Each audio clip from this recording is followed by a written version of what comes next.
Welcome, everyone. My guest today is Managing Editor James Kleimann to talk about AI and specifically Gen AI and what we see happening in the mortgage and real estate space. Will it take jobs? What's the potential? What's the promise? We're going to cover it all. James, welcome back to the podcast. Good to be back. Thanks for having me. Great to have you. So we have an interesting topic today. You've been doing a lot of reporting. You've been talking to a lot of people. I do interviews for this. And the topic is AI and what it means for our industry. Yeah, and a lot of this is kind of born out of some of my own fears. And I occasionally chat with people in journalism, and there's always sort of this creeping thought in the back of your head, oh my goodness, is a robot going to replace me, right? Is Right. The profession of journalism, which has already really been under siege for quite some time due to really poor economics and poor business models and maybe some bad actors here and there. And maybe if you really want to bring it all the way back, maybe Ronald Reagan bears some culpability here. But you know, I think there's a fear that many journalists have that perhaps one day we're just going to have these algorithms that are using language learning models and are able to spit out a bunch of facts and don't have this so-called bias and that would greatly reconfigure the workforce. A lot of people in mortgage have many of these same fears. And I think there's maybe even a greater threat because mortgage isn't as context dependent. The underwriting guidelines in the selling guide are what they are, right? And there are companies out there that have developed really sophisticated AI programs that can literally just crawl through the documents, pick out exactly what needs to be picked out, and tell the LO or tell whomever in the mortgage lending side, this is what they need, this is what they need, this is what they need. And then you do the process over again, right? And you can start at the beginning or you can do it at the end, before the loan is funded. And so I think it's really interesting because we're now seeing some of these companies that are so confident that they have created algorithms that are exactly aligned to the regulations in mortgage and saying, spit it back out. And if we're wrong in some way, any way, shape, or form, we're going to give you a warranty. We're going to eat that cost, right? And that's not something that we had previously seen. And that tells me that there are really sophisticated companies out there that are going to be changing what the workforce looks like in mortgage. I already hear from a lot of people that I talk to, it's not the LO that's going to be under threat in the future. It's the processor. In some ways, in some settings, I think the underwriter, it's going to be the post-funding closer. It's a lot of jobs out there cumulatively that I think potentially could be replaced by certain technologies. Maybe instead of there being 10 processors at a small lender, there will be 2 of them, and they can provide guidance and they can troubleshoot and they can find things that maybe, a robot doesn't contextually yet have the sophistication to notice. But I think a lot of those tasks can probably be done with, maybe a loan originator, a loan officer who now has an AI processor. And that's one way potentially that we're going to see a reduction in costs in the manufacturing of a mortgage. But, that there are knock-on effects of that if that happens. So the party line from everyone that you talk to, you know what? That's not true. I talked to someone a year ago, Pavan Agarwal, SunWest Mortgage, and he was like, no, I want to replace everything. I want to replace every human in the chain with AI. I want technology to take over. Aside from him, every single other person I've talked to is like, we're not looking to cut jobs. We're looking to make people who have the jobs more productive. And I believe that in many ways, but that is the party line. And I feel like you're saying, yeah, no, that's not it. I don't believe that. I'm sorry. Okay. I don't believe that these companies that are spending millions, tens of millions, hundreds of millions of dollars on this technology aren't doing it to realize the absolute most ruthless, efficient economic circumstance that they can find. It belies belief.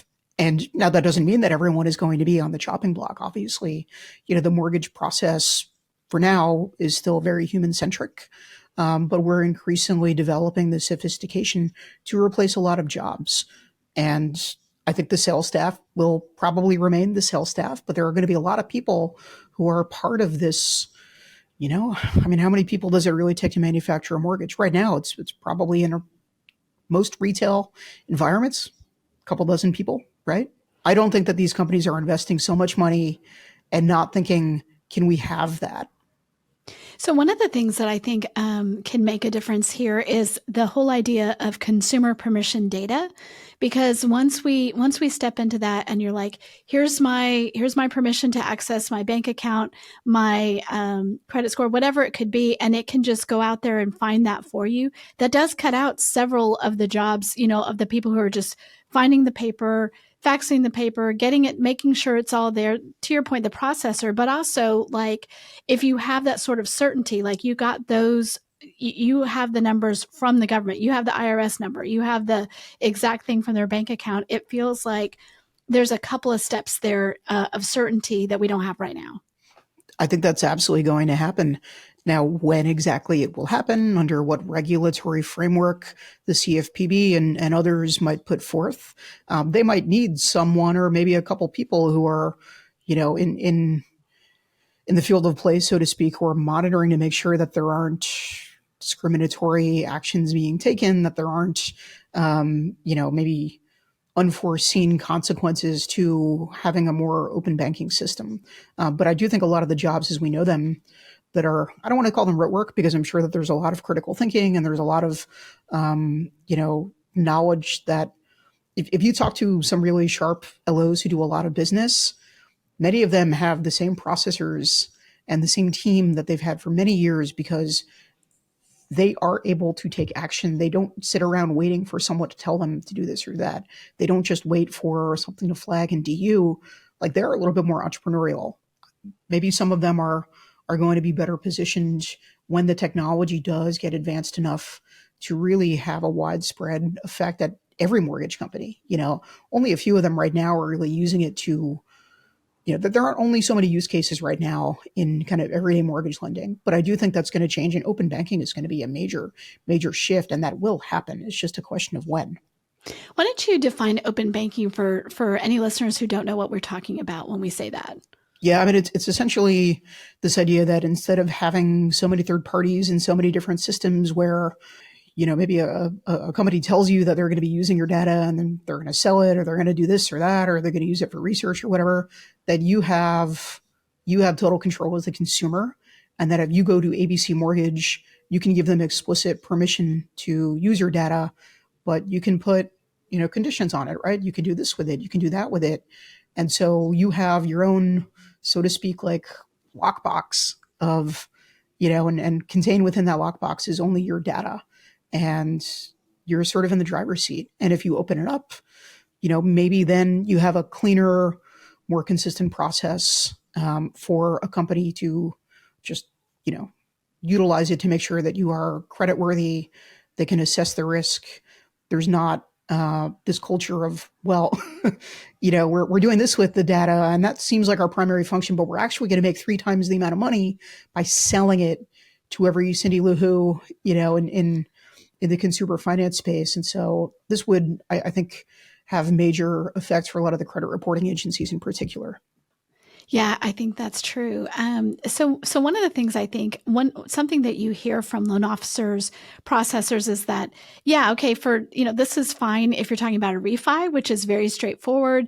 How much do you need there? It's fine if you've got this W-2 borrower with, okay, they've got the credit score, whatever. Really, where it comes down to is a lot of the things on the edges. You have entrepreneurs, you have people who don't have a W-2, you have people who have different sources of income, and I think that people make a lot of the edge cases, that those are the things that are going to defy this sort of automation. What do you think about that? I think that's absolutely true. And eventually there will probably be a time in which the modeling is good enough. It has seen enough bank statement borrowers. It's seen enough investor loans or people with LLCs, and it's a bit of a complicated situation where they'll be able to incorporate more of it into those edge cases. But certainly in the early days, when the average Fannie Freddie loan that, has a 780 credit score and has 20% down and is sort of that picture perfect borrower, I think, that's probably going to be a lot easier to underwrite and to ensure that there are few discriminatory actions possible it's going to be those weird edge cases. It's going to be, the foreign borrower. It's going to be, the more complicated scenarios. It's going to be the Uber driver or, the someone who wasn't OnlyFans, like whatever it ends up being, right? Like kind of the non-traditional, we're increasingly in a gig economy. And so we're going to see more of these sort of, less cookie cutter loan products, I think, in the end. And so I know a lot of the non-QM borrowers are really heavily investing in moving toward a technology where they can, sharpen some of their pricing. And one way to do that, of course, is to have more sophisticated underwriting, because a lot of them have pretty hard scrabble underwriters who are looking in through hairy cases. And, that often means that they're more expensive, right? Because you can't just bring them out of a McDonald's 1 year, train them for a year, and then, bifurcate that work so that, them and 3 other people are doing a file, right, a person, right? So, yeah, I think those are always going to be a little bit more difficult and more expensive. And, the pricing is going to reflect it. And I think you're probably going to see the best processors, the best underwriters, the best support staff that are going to be probably having to do a lot more work on these trickier cases. And then the average person who's already, by the way, the average processor and underwriter has already been laid off a couple times in the last couple of years, right? A lot of those jobs are just never going to come back, in my opinion. So about a year ago, I started interviewing tech execs. They could either be executives at tech companies or executives that do tech at different lenders or real estate firms.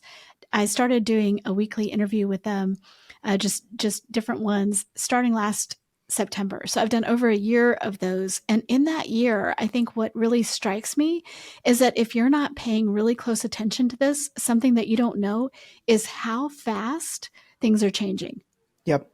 In the, especially with generative AI, if you checked into it a year ago, or if you knew what was up, in February, it's a completely different landscape.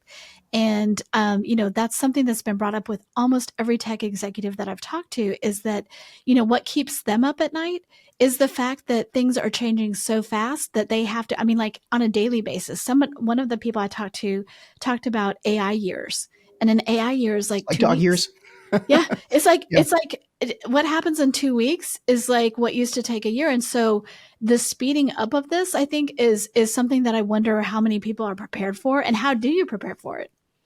That's such a difficult question. And even in our own journey, like as a newsroom, we tried, was it a year ago? A little over a year ago, we thought, okay, we get all these press releases, we get all this information. It's sort of in between news and just information, right? So product updates, people who get new jobs, stuff like that. Our thinking at the time was, this is a lot of man hours, right? Like we're paying sophisticated, talented reporters who have track records of investigative work. And sometimes we're having them do work that is, I think, relatively less contextualized, less difficult work, but it cumulatively eats a lot of hours, right? And so is there a way for us to use AI, as long as it's self-contained, as long as there's an editor who looks through it and says, yep, the facts are there, it didn't hallucinate, it didn't have any of these strange sentences, it didn't talk about koala bears when we're talking about someone getting a new job in mortgages, right? And so we tried it out for, I say, a couple of weeks, maybe a month or so. And what we ended up finding was it did some of that to a pretty decent level in just rewriting a press release in AP style and, containing some of the critical information for someone getting a job or a new product, and what it's enhancing. But we spent just as much time, if not more time, fact checking and using it on the back end to make sure that it complied with our other systems. Like we use WordPress for our, to build our stories. And it took just as much time. In the end, I don't think it saved us any time at all. No, it didn't. And so, and we still had these larger, more existential concerns about what if we miss something? Like, do we have a bigger, do we even have the capacity right now with the staff that we have to really think through all the implications here? And so we scrapped it, right? And I think that was a good idea. If we were to try that again, I bet a lot of it that was already pretty decent at the time is way better now. Oh, it but I don't is. know that it would Yep. alleviate some of the original concerns and some of the reasons that we scrapped it in the first place. You know what I mean? So my thinking is a little bit more in line with that. And I think there's a bigger question here, which is when we went to Dallas for HousingWire's IMB conference, I had a really interesting conversation about AI with Dale Vermillion and Kyle Draper. Kyle uses AI. He uses it to organize his calendar. He helps come up with ideas using AI, and he's a big proponent of it. And he thinks there's a really exciting future. And Kyle does a lot of coaching, and he's really thinking about how to create extreme efficiencies. And Dale is a little bit more old school, and he thinks a little bit more about the interpersonal effect.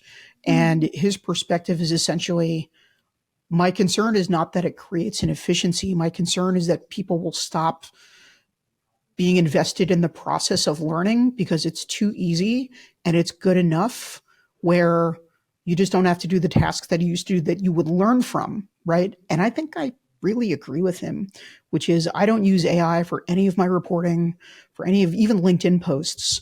And the reason is because I learned so much from doing a lot of what people often think is just kind of like the crap work that you need to do to get the result that you want. To me, that's the best part. Like, that's how I get better as a reporter. It's how I get better as a writer. It's how I spin off other ideas mid process. If you're throwing all of that into an AI engine, even if it can pack more information, more, tips, more strategies, more facts into a story, are you going to be as creative next time? Are you going to be able to see around corners? Are you going to get better? And if you can't, like, then what's the value for you? Now, maybe there are cases in which you use it as an assistant or it helps you organize thoughts. Like, I think there's a lot of utility in that. But using it to substitute the creative process, I think, is a bigger concern. And I already see kids at my son's playground. He's 3 years old, and there are like fifth graders at this playground who are staring into their phone when there are all these kids running around and playing with them, and like they're lost in this digital world. Right. And I think, again, this is like an existential fear that I have, that we're just going to be these little bots sitting around and no one's going to know how to use their brains, to solve problems. And the world is full of problems.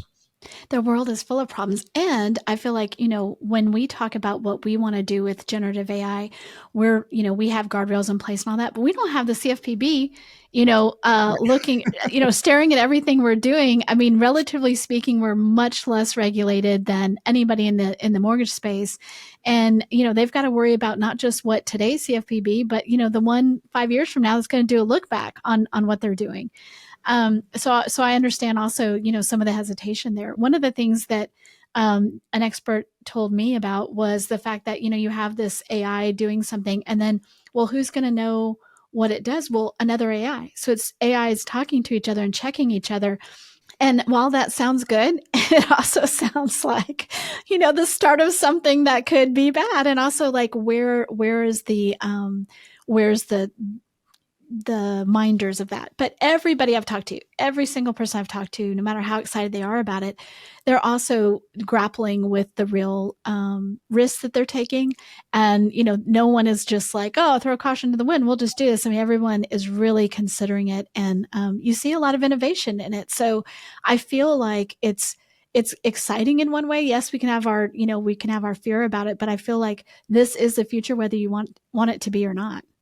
Yeah, and we have evolved in almost every industry, right? I use a computer. I have a program called Otter, and I use Otter to record a lot of the conversations that I have, and it doesn't do a perfect job of transcribing a lot of mortgage gobbledygook and acronyms. It sounds like we're in the military sometimes with BIPs and all kinds of other kind of coded language, right?